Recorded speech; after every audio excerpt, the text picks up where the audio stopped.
Hello friends, today now topic is the green principle of the green chemistry. आज जो है हम fourth principal के बारे में डिस्कस करेंगे। फोर्थ प्रिंसिपल क्या कहता है कि उससे पहले वाला प्रिंसिपल क्या था कि लेस हजार्डनस केमिकल को सिंथेसिस करना। अब हमारा फोर्थ प्रिंसिपल आता है कि जब भी हम किसी भी केमिकल को किसी भी केमिकल को जिसको हम यूज़ कर रहे हैं तो हम उसको ऐसा डिज़ाइन करें कि जब हम उसको यूज़ करें तो उसका जो इफ़ेक्ट होता है इन ओवर बॉडी के अंदर या कोई भी जो इफ़ेक्ट है इन्वायरमेंट के ऊपर या फिर वुमेन के ऊपर वो इफ़ेक्ट ही ना हो, उसका हमें फंक्शन कंप्लीट मिले और उसका जो टॉक्सिटी है वो मिनिमाइज़ हो जाए। Chemical product should be design, मतलब किसी भी केमिकल प्रोडक्ट को ऐसा डिज़ाइन करें कि उसका जो इफ़ेक्ट होता है, इफ़ेक्ट डिज़ायर्ड फंक्शन के ऊपर तो कोई जो हमें चाहिए उसके ऊपर तो कोई इफ़ेक्ट ना हो, बल्कि उसका जो टॉक्सिटी है डिज़ायर्ड फंक्शन तो सेम रहे एट ए टाइम और उसका जो मिनिमाइजिंग वो उसका जो टॉक्सिटी है वो कम हो जाए। जैसे कि जो डिज़ाइनिंग सेफर केमिकल होता है इसका सबसे ज़्यादा यूज होता है वो मेडिसिन को बनाने के लिए इसका किया जाता है। जैसे कि एसिटन एनालाइड होते हैं, एसिटन एनालाइड है जो कि एक पेन किलर की जैसे वर्क करती है। ये इसमें क्या होता है कि इसको बैन कर दिया गया है। एसिटन एनालाइड एक मेडिसिन थी जिसका यूज जो है पेन किलर के लिए या फीवर के लिए यूज किया जाता, फीवर हेडेक के लिए यूज किया जाता था, बट अब इसको बैन कर दिया गया है क्योंकि इसका जो बॉडी के ऊपर साइड इफ़ेक्ट है वो बहुत ज़्यादा है। बट इसको ही इसी केमिकल को ऐसा डिज़ाइन कर दिया कि ये फंक्शन इसका सेम हो और हमारी बॉडी के ऊपर इसका जो इफ़ेक्ट है वो कम हो जाए। तो इसका एसिटन एनालाइड को मॉडिफाई करके पैरासीटामोल बना दिया। पैरासीटामोल क्यों? क्योंकि एसिटन एनालाइड के ऊपर उसकी पैरा पोजीशन के ऊपर OH ग्रुप लगने के कारण ये क्या बन गया है, हमारा पैरासीटामोल बन गया है। जो पैरासीटामोल होता है ये मॉडर्न पेन किलर है जिसका हमारी बॉडी के ऊपर कोई साइड इफ़ेक्ट नहीं होता है। फंक्शन क्या है? सेम है, पेन किलर का फंक्शन सेम है पेन किलर को कम करने का। बोथ एसिटन एनालाइड इज पार्सली उसको कन्वर्ट कर दिया गया है पैरासीटामोल के अंदर, क्योंकि पैरासीटामोल हमें क्या पैरासीटामोल का यूज़ हम पेन किलर के लिए करते हैं, पेन किलर की प्रॉपर्टी इसके अंदर होती है। बट एनालिन जो एसिटन एनालाइड है इसके अंदर एनालिन होता है। एनालिन जो होता है ये टॉक्सी होता है। एसिटन एनालाइड को बैन कर दिया गया है और इसको मॉडिफाई करके पैरासीटामोल बना दिया है। तो ये हमारे पास है हमारा फोर्थ पॉइंट कि हम किसी भी केमिकल को ऐसा डिज़ाइन करें कि उसका हमें फंक्शन सेम मिले बट उसकी जो टॉक्सिटी है वो हमें मिनिमाइज हो जाए उसकी टॉक्सिटी। अब हमारा फिफ्थ पॉइंट क्या कहता है कि सेफर सॉल्वेंट ऑक्सीलेंस। इसमें क्या कहा गया है कि जब भी हम कोई रिएक्शन करें तो हम कोशिश करें कि जो रिएक्शन हो हमारी वो सॉल्वेंट फ्री हो। ठीक है, use of the solvent separating agent को हमें क्या करना चाहिए? अवॉइड करना चाहिए इन रिएक्शन के अंदर। अगर सॉल्वेंट का हम यूज़ करते भी हैं तो उस सॉल्वेंट का यूज़ ऐसा होना चाहिए कि वो नॉन टॉक्सी हो, उसका कोई साइड इफ़ेक्ट ना हो। गुड सॉल्वेंट के एग्जांपल होते हैं वाटर है, आइसोप्रोपाइल है और साइरिन है एक्सेट्रा। ठीक है, सेफर सॉल्वेंट ऑक्सीलेंस का होता है कि हमें यूज़ ऑफ द सॉल्वेंट को अवॉइड करना चाहिए इन रिएक्शन के अंदर। अगर हमें यूज़ करना भी पड़ जाता है सॉल्वेंट तो हमें ऐसा करना चाहिए कि जिसका साइड इफ़ेक्ट या टॉक्सी ना हो। गुड सॉल्वेंट के एग्जाम्पल है वाटर, आइसोप्रोपाइल और साइरिन। सिक्स्थ प्रिंसिपल है एनर्जी एफिशिएंसी। एनर्जी एफिशिएंसी का होता है कि जब भी हम कोई रिएक्शन करें तो हम उसमें कोशिश करें कि उसके अंदर कम से कम एनर्जी का यूज हो।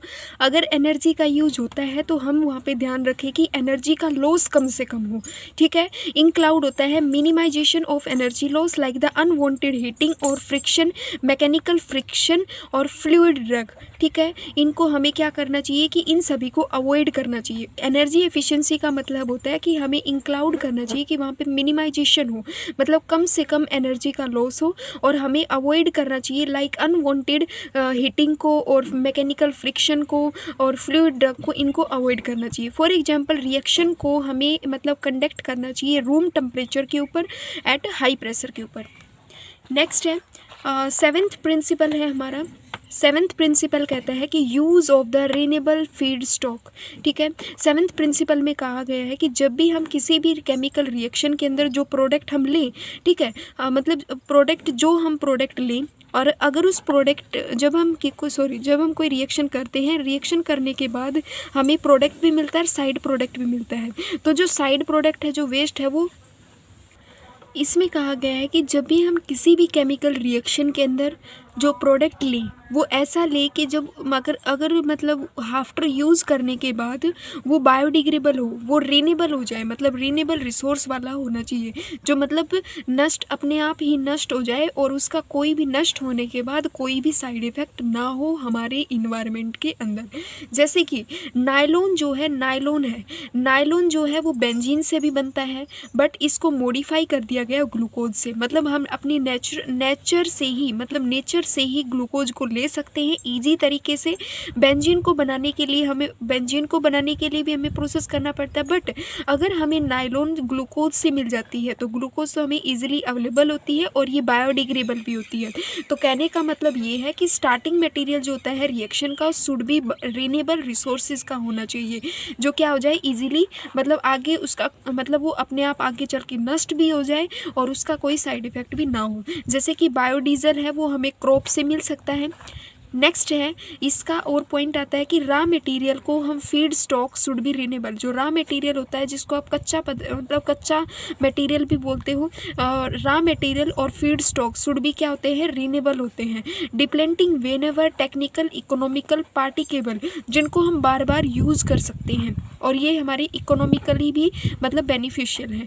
एग्रीकल्चर से हम क्या ले सकते हैं, एग्रीकल्चर का जो प्रोडक्ट होता है, एग्रीकल्चर और जो बायोलॉजिकल प्रोडक्ट होते हैं वो बायोडिग्रेडेबल होते हैं, अपने आप नष्ट हो जाते हैं। पेट्रोलियम का हम यूज़ करते हैं ट्रांसपोर्टेशन के लिए, एनर्जी के लिए और प्रोडक्ट को बनाने के लिए। जैसे कि बायोडीजल होता है, बायोडीजल जो है एक अल्टरनेट फ्यूल होता है जिसको आप मेक बायोमास को बनाने के लिए करते हो। क्रॉप एक अल्टरनेटिव फ्यूल है, मतलब आप फसल से भी फ्यूल को पैदा कर सकते हो। अब एक और पॉइंट आता है कि बायोप्लास्टिक, मतलब प्लास्टिक को आप मतलब आर मेक पोटैटो के वेस्ट से, मतलब कॉर्न मक्का के और पोटैटो के वेस्ट से भी मतलब बायोप्लास्टिक बना सकते हो। कैसा प्लास्टिक बना सकते हो, जो आगे चल के बायोडिग्रेडेबल अपने आप हो जाए, जो रिन्यूएबल हो। 8th प्रिंसिपल कहता है कि हम जब भी कोई रिएक्शन करें तो हम उसमें कोशिश करें कि कम से कम इंटरमेडिकेट बने, मतलब सिंगल स्टेप में मतलब हम कोशिश करें कि रिएक्शन हमारी सिर्फ सिंगल स्टेप में बन जाए, ठीक है। और उसमें हम अवॉइड करें जैसे कि ये रिएक्शन है, पहले इसमें टूटी फिर इसमें टूटी या फिर ये बना, नहीं, मतलब ये जो प्रोडक्ट है, मतलब प्रोडक्शन और डी प्रोडक्शन को हम क्या करें, वहाँ पे अवॉइड करें। मतलब हम जब भी कोई केमिकल रिएक्शन करवाएं तो उसके अंदर अवॉइड करवाएं कि कम से कम उसके अंदर इंटरमेडिकेट बने, ठीक है। रिएक्शन जो है वो सिंगल स्टेप में कंप्लीट हो जाए, ऐसा कोशिश करें। अननेसेसरी ड्राइवेटाइजेशन, मतलब अननेसेसरी ड्राइवेटाइजेशन, ब्लॉकिंग ग्रुप प्रोडक्शन और D production, temporary modification, physical chemical process को हमें क्या करना चाहिए, अवॉइड करना चाहिए। रिड्यूस डेरिवेटिव का मतलब होता है कि जो अननेसेसरी ड्राइवेटाइजेशन होता है, blocking group protection, deprotection, temporary modification, physical chemical process को हमें अवॉइड करना चाहिए। Whenever possible because step require additional reagent can be generate waste. इससे क्या होता है कि जब भी कोई रिएक्शन मतलब प्रोडक्शन और डी प्रोडक्शन मतलब इंटरमेडिकेट प्रोड्यूस करती है तो उससे ज़्यादा वेस्ट प्रोड्यूस होता है और प्रोडक्ट हमारा कम बनता है। तो रिड्यूस डेरिवेटिव का मतलब होता है कि हमें कोशिश करना चाहिए कि हमारी रिएक्शन के अंदर कम से कम डेरिवेटिव्स बने। जैसे कि ये यहाँ पे हमारा कोई मतलब ग्रुप है, इसमें क्या हो गया कि ये जो कीटोन ग्रुप है, पहले इनका क्या हो गया, प्रोडक्शन हो गया, ठीक है, फिर बाद में इनका क्या हो गया, डी प्रोडक्शन हो गया, और हमें मिलना मतलब अगर सिंगल स्टेप में इस रिएक्शन को कंप्लीट करेंगे तो ये बन जाता है। अगर यहाँ पे डेरिवेटाइजेशन का यूज़ करते हैं, इंटरमेडिकेट का यूज़ करते हैं तो वेस्ट ज़्यादा हो जाता है। प्रोडक्शन और डी प्रोडक्शन को हमें क्या करना चाहिए, अवॉइड करना चाहिए। बेस्ट प्रोसेस एंजाइमेटिक रिएक्शन की होती है। हमारा 9th प्रिंसिपल होता है कैटालाइट का, कैटालाइसिस का मतलब होता है कि जब भी हम किसी भी रिएक्शन के अंदर कैटालिस्ट को यूज़ करते हैं, ठीक है, जो कैटालिस्ट होते हैं वो क्या होते हैं, सिलेक्टिव होते हैं, सिलेक्टिव पॉसिबल सुपीरियर स्टीरियोमेट्रिक रिएजेंट होते हैं, ठीक है। इन कैटालिस्ट जो होते हैं वो हाईली सिलेक्टिव भी होते हैं और ये रेजियो सिलेक्टिव, कैमियो सिलेक्टिव और स्टीरियोमेट्रिक रिएजेंट होते हैं, ठीक है। जब भी हम किसी भी रिएक्शन को कैटालिस्ट की प्रेजेंस में करते हैं तो उसके अंदर रिएक्शन की स्पीड है वो भी फास्ट होती है, ठीक है। रिएक्शन की जो स्पीड होती है वो भी फास्ट होती है, ज़्यादा से ज़्यादा प्रोडक्ट बनने की पॉसिबिलिटी हमारे पास आती है। ठीक है।